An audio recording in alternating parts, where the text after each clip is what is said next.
Hello and welcome back to the Kill a Bit of Time podcast. Thanks for listening. Not a great deal of educational content in today's episode because I've been focusing a lot on Christmas, which takes up a fucking lot of time. So we're going to have some twists and turns, some dips and some dives into this and that. Stay tuned. So here we are. So anyone who doesn't know, I've been trying to focus on my stress and successfully managed to overcome quite a few irrational sort of stressful situations that arise. But the interesting thing about this challenge is that you never know when you're going to get fucking tested.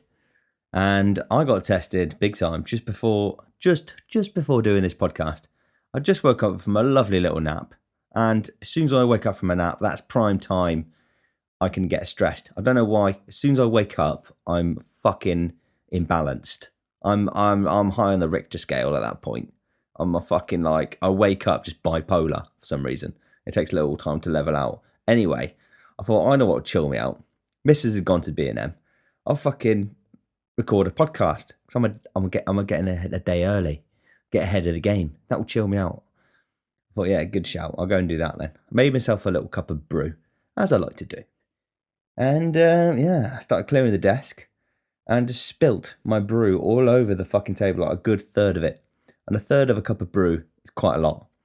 And the irritating thing about this is my brew contains quite a large amount of turmeric in it at the moment. And that shit fucking stains. And my desk is like a brilliant white colour. And so not only did I have to clean up the irritating wetness, I had to deal with the stain, which is I'm just looking at now. And I tried using Vanish.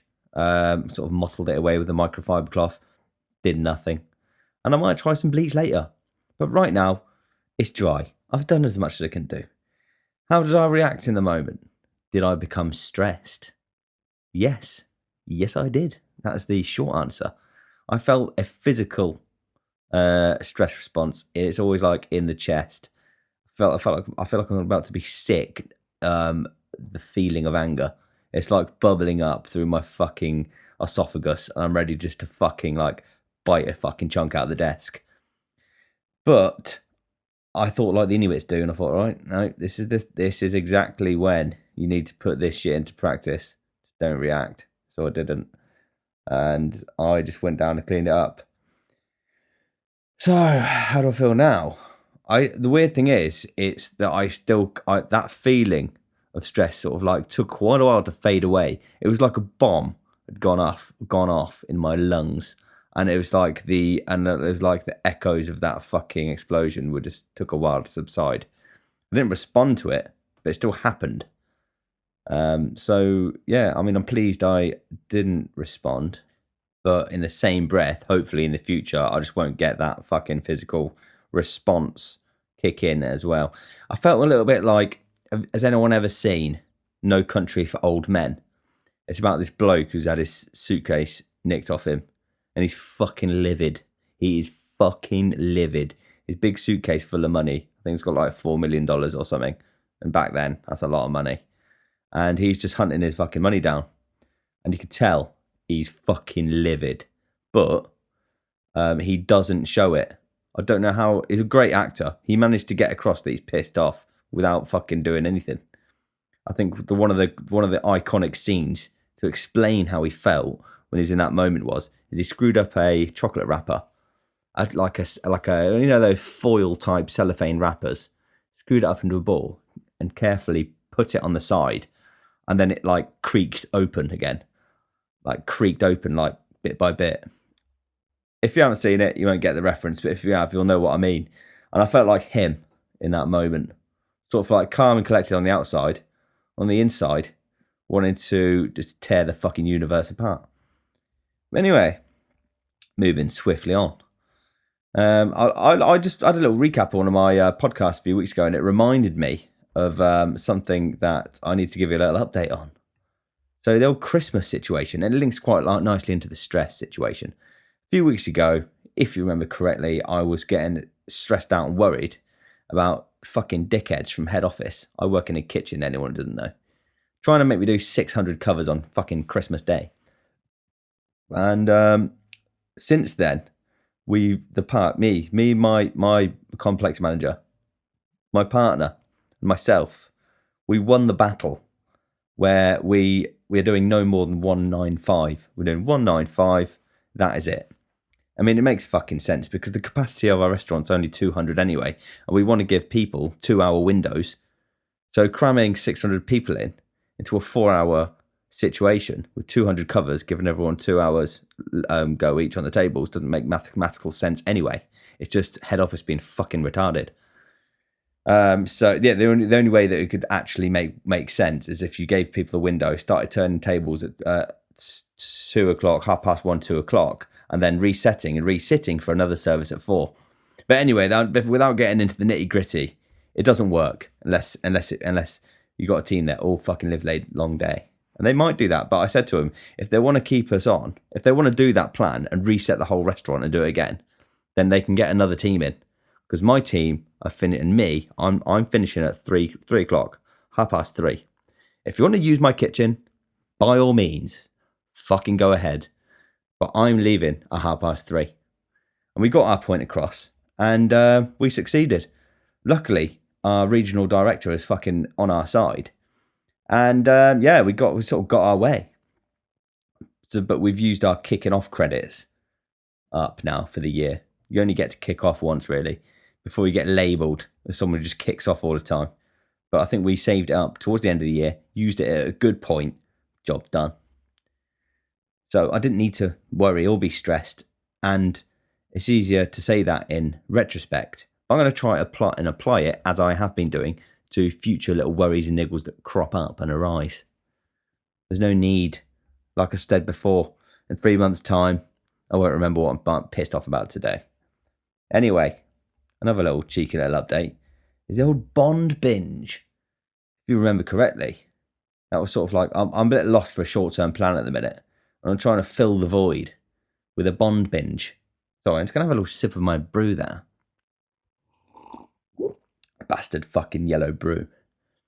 And so the Bond binge didn't go as successfully as planned. The plan was on my end was to at least get through the Roger Moore era, which is my favourite era, and then hopefully take a strategic exit before it gets to Daniel Craig, whatever his name is, because they bore me. But my missus likes it. But we start from the old ones. Anyway, we didn't even get through the fucking Sean Connerys. We didn't even get through them before we sort of like naturally faded off. And there was this one that sort of like sent us. We were in a bit of a flow with it. And then we watched this one movie. We watched a few Sean Connery ones. And then one came on. Right, it's called Her Majesty's Secret Service, right? Her Majesty's Secret Service. I can't remember if I've seen it before. I don't think I had. I didn't recognise it at all. It hasn't got Sean Connery in it. It's got this fella called George Lazenby in it. George Lazenby. He's only done one. He did one Bond movie, and that was it. And we watched it, and it didn't seem like we were watching Bond at all. It was like a whole nother movie. Everything was different about it. Everything. It was like, honestly, the whole thing was, it was like a little element of love story behind it. He was getting married and shit like that. And it was like, you seen Bond cry at the end. I thought, this isn't Bond. This isn't Bond. We looked at each other at the end, and I thought, we were like, what the fuck did we just watch? What was that? That wasn't Bond. Anyway, we set that aside. I can see why I only did one. And then we're like, right, next. I was secretly hoping for the Roger Moore. But it wasn't. It was fucking Sean Connery again. I was like, hang on about. I fucking just came to terms with the fact that Sean Connery's gone. I've moved on. I've adjusted. And then you come back to me with Sean Connery again with Diamonds Are Forever. Anyway, I was just disengaged from this point on. And I didn't really follow it, and I couldn't understand it as well. I think movies were more difficult to understand back in the day. But honestly, there's been a few Bonds where I'm just lost, and I'm like, I never remember Bond confusing me before. And this is either because they've dumbed down movies so much to the point now where we're just used to being fucking spoon-fed, easily digestible fucking content, so it's like numbing us. We're not intellectually digesting movies anymore at all. So when we try to watch a movie from the olden days, we just don't understand it. Or movies back then, well, you're not meant to know what's going on all the time. Maybe that sort of the context, the concept of watching a movie has changed over the years. You watch a movie now, you expect to know what's going on all the fucking time. Maybe back then you're not supposed to really know, because me and my missus were like, "Oh, did you catch that? That's that because of that." And you're like, "Oh yeah, good shout." And it reminded me of watching a sort of murder mystery. It was like watching a murder mystery where you don't know who's done it. That was it. It was like a who's done it. Obviously, you know who's done it. It's the bad guy, James Bond, isn't it? What's his name? Blofeld. But that's besides the point. It was like a who's done it with loads of other stuff, loads of little things. I just couldn't follow it. I was like, what's going on now? I was kept on turning to my missus going, what's going on now? And basically, she was just basically narrating it. In fact, she knew a lot more what was going on than I did. But the problem is, whilst I was asking her what's going on, I was missing more of what was going on. So then I'd miss more of it. And I caught myself in a never-ending loop of not knowing what's going on. Anyway, that was the last one we watched. And we might bring it back. But we might not. We'll leave it open-ended. But it's not a short-term plan anyway. My next idea for a short-term plan was learning the tin whistle. I quite enjoy learning instruments. And I'm open to a cheeky little short-term plan. And I reckon I could learn a tin whistle. I've always been jealous of people being able to bust out a little tin whistle. It's easy to carry around. It sounds fucking awesome. You can play it over a lot of stuff. I mean, one of the drawbacks is it has to be in a certain key. So if you want to be able to like chip into any fucking music going, you need to bring a set of whistles with you. You need about 8 fucking whistles. That's the only problem. But it would be cool just to like whop out a little tin whistle every now and then, whenever you need. Easy, they're lightweight. And I think the key to a tin whistle is what's key to a lot of other instruments. I'm going to compare it to the banjo now. So with a banjo, on your right hand, you have to learn what's called these rolls, and your finger plays these patterns over and over and over again until your right hand's doing the patterns. You don't have to focus on that anymore. What you can then focus on is your fret hand. So your right hand's doing the patterns automatically, and then you think about what to do with your fret hand. I think this will be similar to the tin whistle, because the automated situation here is the scales. I need to get a tin whistle and just practice scales over and over again until the scales become automated. I can just flutter up and down scales, and then my left hand, like referring to the banjo type situation, is choosing notes within those scales to make a nice little tune. So my fingers can just flutter up and down the scale at will, and I can sort of select which parts of that scale I want to press down on to create the little tune in my head that I want to come out. That's the theory anyway. So I just need to take the dive and make the purchase. I've got a few tin whistles in mind. I just need to fucking do it. But like I said before, it's Christmas coming up. I'm busy. It's quite difficult getting this podcast together, to be fair. But anyway, something keeps niggling at me this week, and it's only been this week, and it's got me down a little bit every now and then. And it's the feeling that I'm not accomplishing enough, which is a bit of an irrational feeling, really, because I'm accomplishing a fucking lot. Sorry, I'm just got a little sip of my brew there. And it all comes from this idea that at some point in my life, I want to get this book together. And I started messing around with AI this week. AI is fucking brilliant. I've just been introduced to it. I've been messing around with it this week. It's fucking awesome. I'll talk about more of that later. But I've been using it to sort of process some of my text. So what I've done was I transcribed an episode of this podcast, put it into text version. This is all using AI. Put it into text, and then got AI to format it. So like all the paragraphs in the right place, all the punctuation is correct, all the spelling and grammar is correct. And it's just there. It's a nice little thing. It's just your podcast, but transcribed in a really nice little polished way. And I thought this would be perfect if I want to take some extracts from specific podcasts that I want and compile it together and eventually bring out the little book. It'd be awesome. Obviously, not published or anything like that, just a book for me to have, make a few copies or whatever. Anyway, I've been trying to do some of that, and it was stressing me out because I was like, oh, I'm not getting enough done. I'm trying to research for the podcast. I'm trying to do work, like my full-time job. I'm trying to do this fucking book thing. And I wasn't really getting anywhere with it, and it was sort of stressing me out.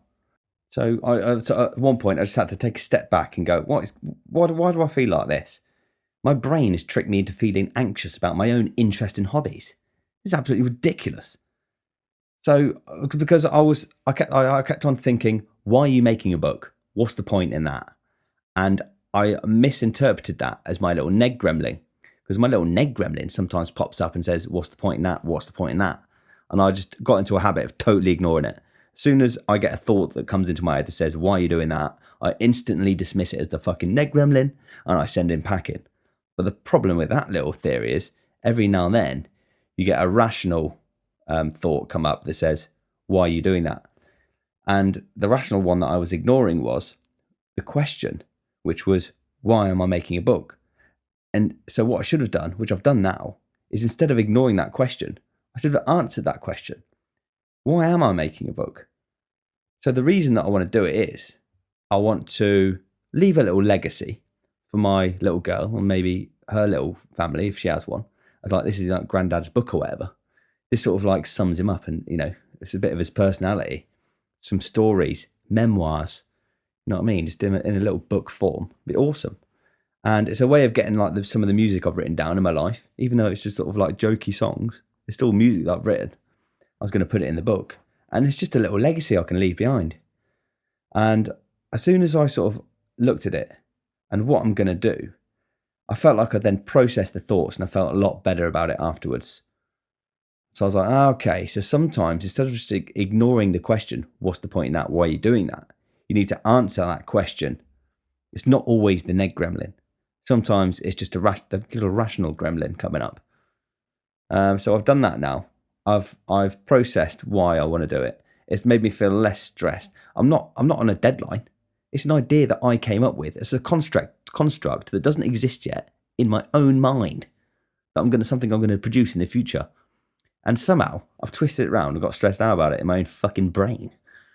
So yeah, you have to watch out for those little pitfalls that you create for yourself. But other than that, I've had a pretty stress-free week this week. It's been good. I've been keeping a lid on things quite well. I had a situation that arose that usually set me right off because it was about money, and it's a mortgage situation. I'm coming to the walls towards the end of my term on my mortgage, and we're switching lenders. It's such a messy fucking process that we've hired a mortgage advisor to sort of do it for us. But it's still stressful because it's one of the biggest fucking investments and purchases you'll ever make in your life. And so we're switching supplier. We're coming to the end of our term. And what happened is this. So I'm still trying to get my fucking head around it myself. Basically, our mortgage deal is about to expire, and we're going to start a new deal. If we pay off the remaining balance, our shortfall payment, before our current deal is over, we have to pay a fee of about £1,000. Now, our mortgage advisor said, don't worry, you shouldn't have to pay that fee because we'll reinstate the new deal after, like a day after the current one finishes. So there'll be no early repayment fee. It should be a seamless transition from one deal to another, from one day to the next. Anyway, he fucked it up. He fucked the dates up. So I had solicitors emailing me saying, oh, just so you know, there's going to be a shortfall. There's going to be a early repayment fee of £1,000. Are you happy to proceed? I was like, no, I'm not happy to proceed. We were told we don't have to pay that. Got hold of my mortgage advisor. I said, what's going on here? And I was during this whole process, I was patting myself right on the back, going, well done, you're not getting stressed out here. I was loving it. Anyway, he said, oh yeah, leave it with me. I'll try and sort it. This was on a Friday. Nothing's going to happen over the weekend. So usually I'll be stressing about it all weekend because nothing's getting done. But I just fucking forgot about it. And I knew he was going to pick it up on Monday. All good. But anyway, So he managed to partially sort it, but then he came at me with another problem, and he goes, right, I got to the bottom of it, but the problem is, your new lender will not extend their mortgage offer past the date of the expiry of your current one. So I've got to do a whole new mortgage application. And by the way, we had this mortgage application done about 6 months ago. Doing it the month before it's due to expire is leaving it well to the last minute. That's touch and go. That is dodgy territory right there. Anyway, I was like, okay, I'll leave it with you. You know what I mean? That's what we're paying him for at the end of the day. And he got back to me about 24 hours later, saying all sorted. I've applied for a new mortgage for you, and it's been accepted. You've got a new offer in place, and all that sort of stuff. I'm sorry to bore the fuck out of you about mortgages, but I was just pleased with myself that I dealt with it and didn't get stressed out. You know what I mean? I'm a lot better than I used to be, and not just in the last 4 months that I'll be doing this podcast, but the years that I've been, because you should do work on yourself, shouldn't you? I've been working on myself for fucking years. And I'll never be a finished article. I don't think anyone ever is. There's always someone you can work on yourself for. But anyway, back in the day, I used to be way worse than I ever was 4 months ago. And people say to me, "Oh, you're a lot more chilled out now than you used to be." My CDP chimed in. This is back when he was a normal chef. And he was like, "Yeah, you chucked a chicken burger at me during my first week." And and I did. And I remember another incident where I chucked a till roll at this poor front of house person, but they pissed me off. Back then, I used to throw a lot of shit. I used to get pissed off. I remember chucking pots of pans around the kitchen when this fucking bloke Victor burnt a whole tray of pies. But the job back then, it was a lot more stressful than it is now. And like I've said before, I think we're a product of our surroundings. But back then, oh God, my job was super fucking stressful to a point where I wasn't enjoying it. I really wasn't enjoying it. I was only in it for the money. Now, I fucking love it. It's fucking great. I love going to work. I love going to work now. And maybe partially because I'm being fucking institutionalized. But it's also because it's a stable place now. It's going well. Things are in a really good place. Unlike they fucking were when I first took the job on, which was basically, right, the worst point of it was post-lockdown. There was no chefs anywhere for love nor fucking money. Everyone, all the chefs in their fucking country had to get another job if they weren't furloughed. So they all got jobs in supermarkets, fucking wherever else. They realised, a lot of people, that they don't have to work till fucking 9-10 o'clock most nights. They don't have really long working days. They don't have to work in a stressful, fast-paced fucking environment. And a lot of people were like, fuck that. I don't have to sweat my tits off in a fucking 65-degree kitchen. I can stack shelves. And I think a lot of people were like, oh, fuck it, I'll do that instead. And post-lockdown, it was a fucking murder. You couldn't get chefs. You just couldn't. That's why. One of the reasons is they put the fucking, since then, chefs' basic salary, an hourly rate, has gone up a lot. The sector was trying to get more chefs in. So it's good for me. My salary doubled since lockdown. So it's good.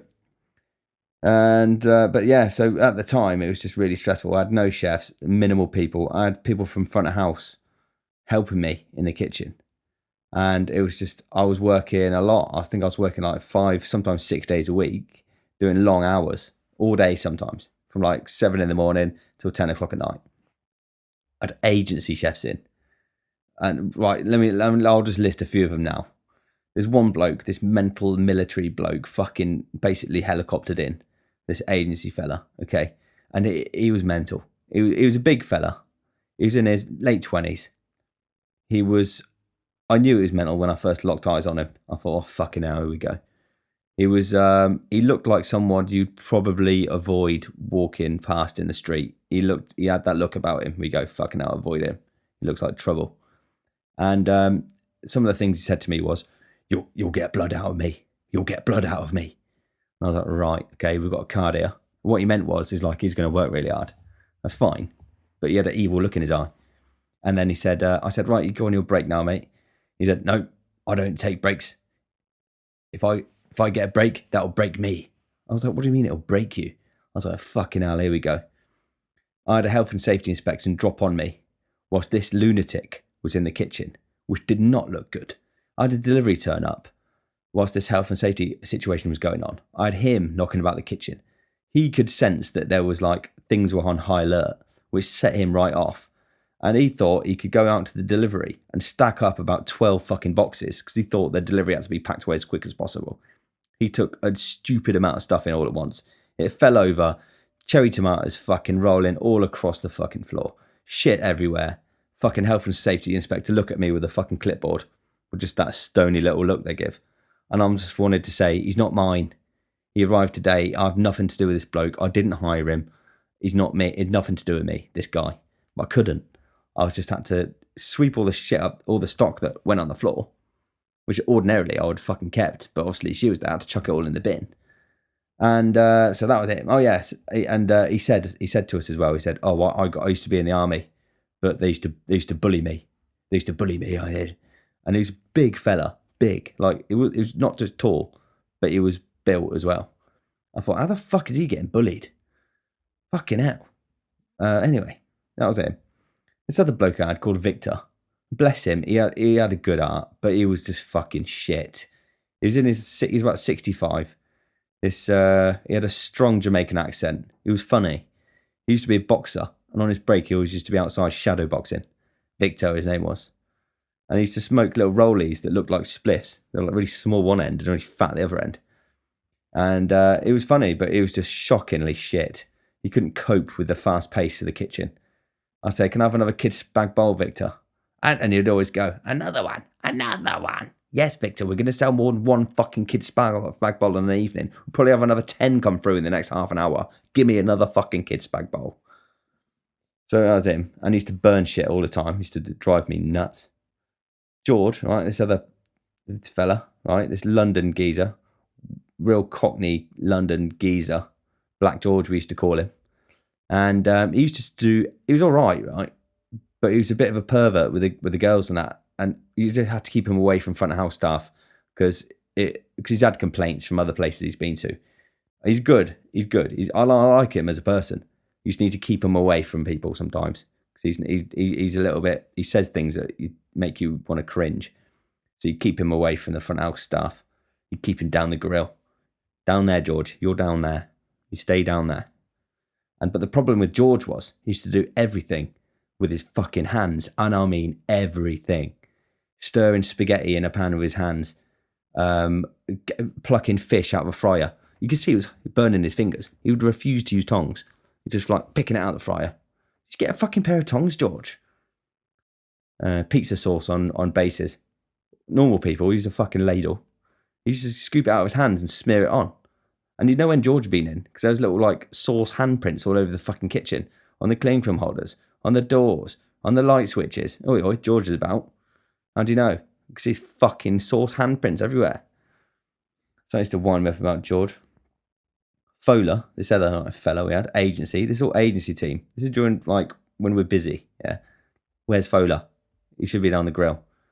There he is. Right. He's eating again. He's always eating. Fowler, you stop eating. Every time I look at you, you're fucking eating. Yeah, okay. Nod his head. Turn around 10 minutes later. He's got a mouthful of chicken again. Stop, Fowler. If I had to tell you one more fucking time to stop eating the stock, I'm going to have to get rid of you, mate. Next 10 minutes. Where's Fowler? He's gone. Where is he? Where is he gone? No, where is he gone? I've got 6 chicken flatbreads. I need them now. Where is he? Look outside. Not there. Look in the freezer. Not there. Where the fuck is he? Open a cupboard. And he's sitting in a cupboard, eating. Fowler, in the dark. Fowler, what are you doing in there, mate? I'm having a break. He didn't smoke. All right. And I said, yeah, you need to let me know if you want a break, and I'll send you on a break. He said, and then he's like, everyone else gets cigarette breaks. Why can't I nip out for a break? I was like, you fucking absolutely can nip out for a break, Fowler, but you can't just slip off, sit in a dark cupboard without telling anyone. You need to let someone know. You can't just let me fucking do hide and seek with Fowler. Where's Fowler eating? Anyway, he stressed me out. Mac, here's another one, right? This big fella called Mac, the Mac attack, we called him. And he was an alcoholic. He was in his 40s, late 40s. And you could tell with some alcoholics, they just go with it. They're like, I'm an alcoholic and I'm just going to be one. He was one of them. He was a functioning alcoholic. He used to smash a few tinnies before a shift, Stink of fucking alcohol.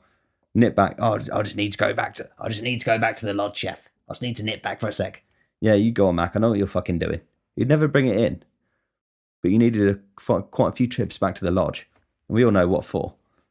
And you just get progressively more pissed throughout the day. And you go, fucking hell. It gets to the point where if someone came in, you'd get questions. So they would say to you, why are you allowing him to work in this condition? So it would get more and more awkward throughout the day. If he was just working away and he had a faint whiff of alcohol on him, you could get away with it. You go, oh, is he? I didn't notice. But by about 6 o'clock, you could notice. And it was always a little bit like, should we send him home? Because we're going to get in trouble if he gets seen in here. One particular time, one of the chefs dropped a cup of slush puppy, like icy slush on the floor. And this Mac fella said to me, on the case, chef. He was just to say, on the case, chef. And what I can only describe as a belly dive, he jumped onto the spillage and started doing like an upside down fucking snow angel on the floor, wiping up with his little legs and arms. I was like, Mac, mate, what are you doing? What are you doing? I'm on the case, chef. Don't you worry about it. I was like, I'm not worried. I'm not worried about the spillage. I'm worried about you flailing around on the floor, pissed. So that was stressful as well. But now, I mean, I've got a way better theory. I don't recruit chefs anymore. I'm too traumatized by chefs, so I just don't recruit them anymore. I just outright blank don't recruit chefs anymore. I've got not one chef in my kitchen. I've got all KPs. They're all KPs that I trained up, and it's a good recruitment strategy. So I get the little 18-year-old KPs, even 16, 17. If they're any good, I can see if they're any good just by their work rate and their attitude, if they're late or not. And if they're good at a KP, I'll say, right, do you want to learn how to be a chef? And it's not hard. I work in a holiday park kitchen. It's all fryers, microwaves, grills, and hobs. You can train anyone to do it. And so, but there's a lot to it as well. There's a lot you need to do correctly. There's a lot of dangers. You can't just chuck a 16-year-old in there with no training and, sink or swim. You can't do that like you can on the bar. You have to make sure there's certain level of training in place, and you've got to look after them until they're ready. But that being said, you can train pretty much anyone to fucking go in there. So that's been my little strategy. And most of the team now I've got, in fact, all of them, apart from one, came from KP. Apart from my Vera chef, Hemant, who's from India. They all came from KP section. 100%. Well, 99% of them, apart from Hemant. And I'm proud of that. Because a lot of them, it's their first job. And if you treat them well, they'll be loyal. And they'll fucking work hard. And they will respect you for choosing them and seeing something good in them. And training them up and to be a chef. I tend to go for people who haven't got any aspirations. I tend to go for people who you can tell didn't do that well at school. I tend to go to people who don't want to go to university, but have got a bit of a head on their shoulders. It's a fine line. I don't want someone to be too fucking retarded, but I don't want them to be too clever either. I don't want them to realise, long term there's better jobs out there. But I don't want them to be so stupid that they can't tell the difference between a fucking 3-ounce and a 6-ounce burger. There's a fine line, there's a middle ground, and there's a balance. And that's been my recruitment strategy for the last 3 or 4 years. And it's been absolutely lovely. And now I've got a fucking full team. I can have 4 nights off a week. Even last year I didn't have what I got this year. This year, it's changed. We changed our days off a bit. I now have Sunday night, Monday, Tuesday off. And I've got a Wednesday night off as well. I'm finished at 12 o'clock on a Wednesday. So I've got now 4 nights off a week. And it's fucking bliss. And it just proves sometimes you've not got to give up. You got to fucking work at something. You can make it good. You might be in a shit situation, but you can turn it around. Just leaving the situation and trying to find a new situation isn't always the key. Sometimes you just got to dig your heels in and fucking go, no, I'm going to make this work. I'm going to fucking make this work. And that's what I did. Because you get loads of people who, they think the grass is green on the other side, and they flit from job to job to job, hoping that they can just somehow just sort of land an easy fucking gig. And it's not like that. Sometimes you just got to work at what you've got now. Count your blessings. Realise that the grass isn't always greener. And realise that actually the situation you're in right now is fucking pretty good. Like you could be in a lot worse situations in the world. And always remember, it applies to this. I had a music teacher back in the day when I was at college. And I can't remember what his name was now. He was really good. He's in his early 50s. And we got talking to him. He's quite open about his life. And he said he lives in a little 2-bed house. And he's got a little dog or whatever. And he's perfectly happy. And he said he said back in the day, I used to work for this orchestra and stuff like that. He said he had a really good high paid job. He lived in a 5-bedroom house. He had 2 cars and all this sort of stuff. But he said he didn't want it anymore. And we were like, why not? That sounds awesome. And he said, because there's always someone with a bigger house. And there's always someone with a better car. It doesn't matter. There's like an endless chase. And it doesn't matter how many bedrooms you got. There's always someone with another one more than you. So he said he sort of realised that, there's always, you shouldn't always be chasing that. You should be content with what you got now. And I've never forgot that. And I apply it to now. And my missus does it all the time. She's really good at it. She says it to us all the time. She goes, we are so fucking lucky. I'm so grateful for the life we've got. And I'm like, yeah, nice one. I like it when she says that, 'cause she reminds me of that. And she says it all the time. And we're really content with what we got, you know what I mean? And I think I always will have that outlook on life. I'm not chasing a better car. I'm not chasing a bigger house. I mean, I do want one, but only because, my kitchen's a bit cramped. That's me being picky. I'm still content with what I got now. It's this. You can have the same approach to your self and your mental well-being as well. You can always be better. You can always strive to be a better person. But you should still be content with who you are now. It doesn't quite apply, actually. It's not the best metaphor in the world, actually, because you should always strive to be a better person. There's no need to always strive to have more. So it's not a perfect metaphor, actually, thinking about it. But you know what I'm getting at. But one of the ways, right? This is one of the things I'm going to try and challenge myself to do, right? This is a little short-term plan, right? This is the mental short-term plan for me as a mental challenge, okay? And it cropped up at work, right? With people fucking whinging about. They come in. The first thing they say is, "Oh, it's fucking freezing. Oh, it's cold." You go, "You're right," and they go, "Yeah, but it's cold." So you are right then. Yeah, but cold, innit? Oh, it's starting to wind me up. Then I noticed myself doing it. I was like, ha. I was like, I'm not going to join the ranks. And I just said off the cuff, I said to my manager, I said, I'm not going to say it's cold this year. And he went, nah, you won't be able to do that. And I said, oh, really? Oh, is that really? I fucking can do that. I like a challenge. So now I've had a bet on with him that I'm not going to say it's cold, it's freezing, it's fucking Baltic in here, bit nippy. I'm not even going to say, brr. And we've got a bet on, and if I win, he's going to give me a tenner. So, and that expires on the 3rd of January, this deal. And I fucking love that. I'm going to be fucking good at that. I haven't done it once at work. My missus said it on the way to work the other day in the car, and I just laughed. She's like, why are you laughing? I said, it's a long story, but I've got a bet on. I'm never going to say that this year.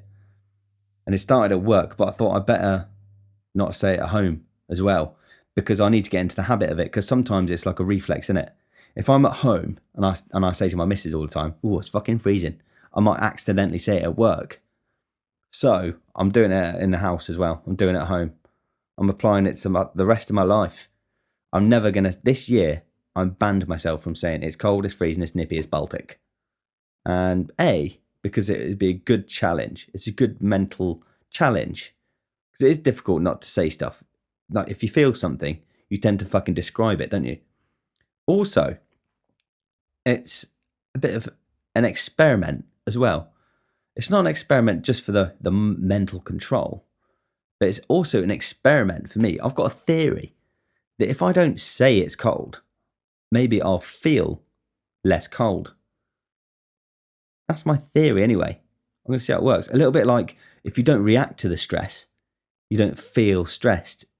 you stop feeling automatically stressed. If I wake up every morning and say it's cold, I reckon it's going to make you feel worse. It's going to make you feel cold. But if I feel cold and don't react, just like they're not reacting to the stress situation, will I feel less cold? So it's a little experiment, and I'll let you know how it goes.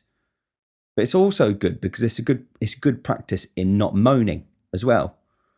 You know, English people are just known for moaning. You know what I mean, aren't they? People coming into work.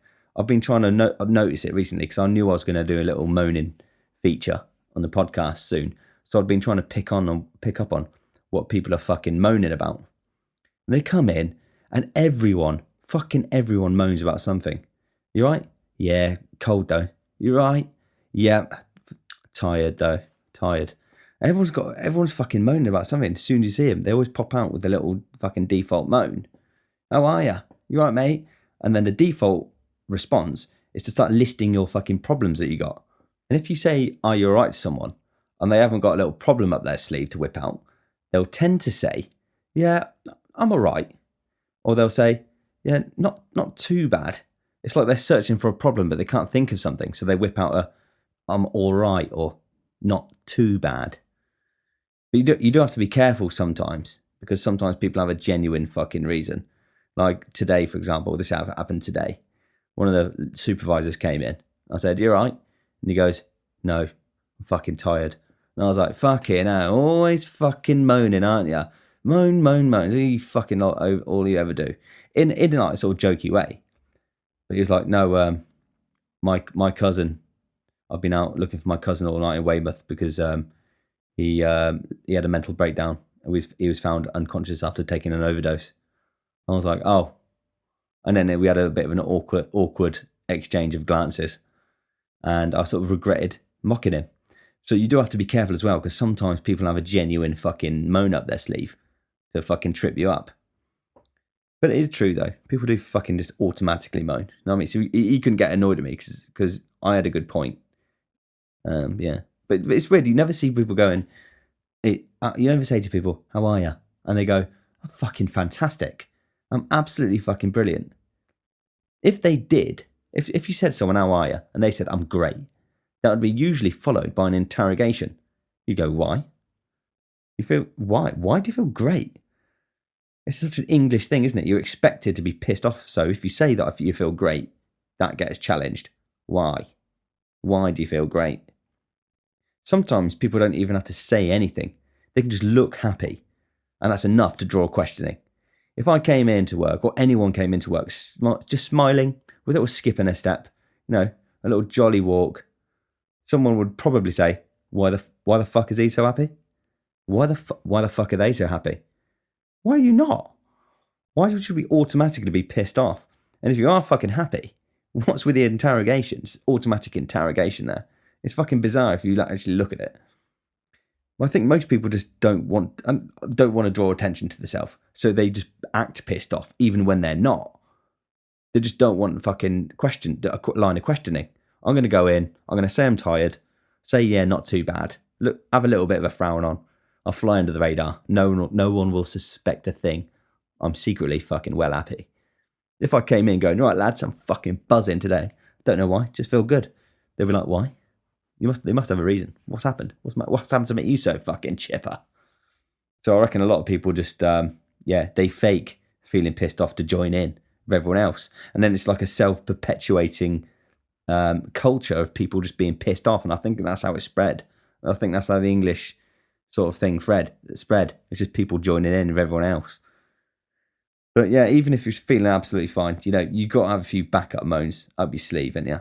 The classics is knackered, bit cold, innit? Bit of a cold. I've got a bit of a cold. That's a good one. You're right. Yeah, I've got a bit of a cold. Got a bit of a cold. A bit of a cold. So you're fit for work. You're well enough to come to work. You've just got enough of a cold to act pissed off and maybe not perform your job as to the best of your abilities because you've got a bit of a fucking cold. Do me a favour. But COVID is another one that still keeps cropping up as well. I had someone the other day going, "Oh, I think I've got COVID. Yeah, just a little bit of COVID though." No, for a start, nobody cares if you've got COVID anymore. Nobody gives a shit. You say COVID, it's like, and? Get to fucking work. Second of all, how can you just have a bit of COVID? Yeah, I've just got a bit of COVID. Yeah, just a little bit of COVID. You know nothing. You're just pulling words out your fucking ass. But I've never had that much patience, to be fair, for ill people. Because I'm very much have the outlook where if you're fit enough to go to work, if you're physically able to get up and go to work, then you should. Unless you can't. I only had one sick day this year, and that was when I was really, really ill. I couldn't even put my socks on. I can't remember what I had, but I was too ill to put my socks on. I got one on, and I was like real dizzy, swaying, feeling sick. My missus was like, "You can't go in like that," and I was like, "I'm gonna have to agree." I hate taking sick days off because I've built up such a thing as well where I hate people taking sick days off. So if I take one, I feel like a hypocrite. So I try to avoid it as much as I can. But I've always been like that. At this, it reminded me when I was in New Zealand on the old apple orchards. At this one bloke I used to know called Jimmy. He's a right card. I'll do a little feature on him one day. He's a good lad. And old Jimmy one day. Well, we were good mates. He was like, we were well close when we were in New Zealand. I travelled with him for about 2 years. He's a fucking good friend. And I was with him. We used to share cars sometimes going to work on the old apple orchards. And one day he was like, "Oh, I've got a bit of I don't feel well. I've got a bad belly. I might have to go home ill." And we sort of nearly fell out about it. I was like, "What do you mean?" I was like, "You're here now. Just fucking crack on with it." He's like, "No." I was like, "I'm alright to take your car to get home." I was like, "That means I've got to get a fucking lift with someone else. Can't you just power through it?" Anyway, he left. And then loads of people on his side going, "Well, if he doesn't feel well, you shouldn't work if you don't feel well." And I was like, well, that wouldn't work in the fucking trenches, would it? Well, I can't go over the top today. Dicky belly. Belly's not right. Can't go over the top. No. I think you should approach work with a military mentality. You should fucking do it. That's my approach anyway. But it seemed like an unpopular one at the time. Nobody sort of got on board with what I was trying to say. I think one time in doing the apples, my back went and I was unable to work for a couple of days then. But again, that's because I was physically unable to. I did a real cranky little job there. I might have spoken about it before, when I had to put down these sheets in between trees to reflect the sunlight back up. And one day, you've got to stretch these bungee straps, right? Because old George, the foreman, if he catches you with your sheets not tight enough, he fucking has your bollocks. So you've got to make sure your sheets are well tight. So you're constantly like stretching your back. And one day, my back just popped. And I couldn't, it was like when you have a crick in your neck. You know when you have a crick in your neck, when you move your neck funny and you can't move it? It was like that, but for my whole back. And it was just painful to fucking turn. And I was like, fucking hell, I've done my back in. You know, and you always think the worst. You always think, is it permanent? And luckily it wasn't. But I was fucking out for a couple of days then. Just banging paracetamol trying to get back to work. I even lost my finger, which I'll tell you about in another podcast. But even like a week after my operation, I was back to work with a fucking cast on. Get to fucking work. You know what I mean? Things have changed these days. It's too easy to take time off. The old mental health card, oh, that does my nutting. Our admin manager at work, she's been off for about 4 to 5 months because she's mental health. And when they ask me, well, why is she off? I just say now, mental. She's mental. She's off because she's mental. And they can't have a go at you for that. Because even though it sounds derogatory, which it is, that's exactly how I mean it, they can't turn around and tell me I'm being derogatory because it's mental health. Why is she off? She's mental. She's off with mental health problems. Therefore she is mental. She's off because she's mental. All right? And they can't say nothing. They always give me a little side look. As in, can you say that? You absolutely can say that. Someone calls in with mental health problems, they're off because they're mental. All right? And that's my personal stance on it anyway. Anyway, that's pretty much all I've got time for today on today's podcast. But I was going to warm you up for a little future episode I'm doing, right? I'm going to go see a klezmer band with my sister next week. And I'm really looking forward to it. And klezmer music is a big area of fucking ignorance for me. I know not a lot about it. So I'm gonna do some research. I'm gonna talk to my mate who knows a lot about it. I'm gonna do a full podcast on klezmer music soon, and I'll wrap it up into a little trip to Bristol podcast. That might take up a whole fucking hour, to be fair, on its own. But if I've got time, I'm gonna do a feature on let's call him Bogdan. I can wrap it onto a Strange Names Past podcast feature, or a People from the Past, and it'll be about someone called Bogdan. All right, that'll be something to look forward to in a few weeks. So anyway, that's all I've got time for today, and I'll leave you with this. Thanks for listening. Goodbye. Can I take your name, please? Hi there. I'd like to just keep my name private for the time being because there's some legal proceedings going on. Okay, yeah, that's not a problem. How's that can help you today? So my question is going to be, is COVID a valid reason not to come to work? Okay, so the business's position is that if you were to test positive for COVID, you should stay away from work for 5 days. Whilst there's no government requirement to stay home, it's like a public health requirement, as with any kind of contagious disease or something like that for our restaurants. So we would say yes, if you've tested positive, then you should stay away from work for 5 days. What if I tested positive for COVID but felt absolutely fine? I felt fit for work, should we say? Are they allowed to tell me not to go to work? I believe so. I think because it's a public health requirement with any kind of contagious disease or illness, I think if you test positive, you should stay away from work for 5 days. So I believe they would be able to say not to come in for 5 days, yeah. And what if I tested positive for COVID, didn't tell anyone, and then just went to work anyway? I mean, that would be difficult to say because obviously no one would know that you have it, and that would just be something that you've chosen to do, so I couldn't really say on that. And what if they found out later on down the line that I'd gone to work with COVID, and told them? And didn't tell them, yes. Right, okay. I'm not too sure. It may fall under some sort of discipline matter, because obviously you've not, the best given thing to do, information that you may have had the best thing to do in your opinion is to don't tell anyone.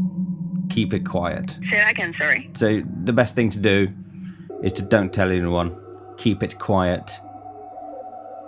And go to work. I mean, the right thing to do would be to stay away from work for 5 days if you have COVID. I wouldn't advise not telling anyone and going to work anyway, because obviously if you've got a contagious, illness and then you go to work, you could be passing that on to other people. So obviously wouldn't recommend that. But if I didn't tell anyone, what you're saying is nobody would find out, wink, wink. Well, I mean, if you didn't tell anyone that you were ill, then obviously no one would find out. So there's not really anything anyone could do about that because you wouldn't have told anyone, so they wouldn't know. I believe I'm picking up what you're putting down there. So keep stum. Go about your business. I mean, if you've got COVID, then you shouldn't go to work. But it would be your decision if you don't tell anyone and go to work anyway. Obviously, there's no way that anyone could stop you from doing that. But and if you've got COVID, then you shouldn't be going to work. If you've got suspicions that you may have COVID, then it's probably best not to take the test at all, because then it's can't be confirmed. Was that what you would say? Yeah. I mean, it would don't be take down the test. to then nobody knows, not even you. If you want to take the test, you will. If you don't want to take the test, then you won't. I wouldn't be able to tell you, whether or not to do that. That would be down to your own kind of choice. So I don't have to go to work if I don't want to. And you had any...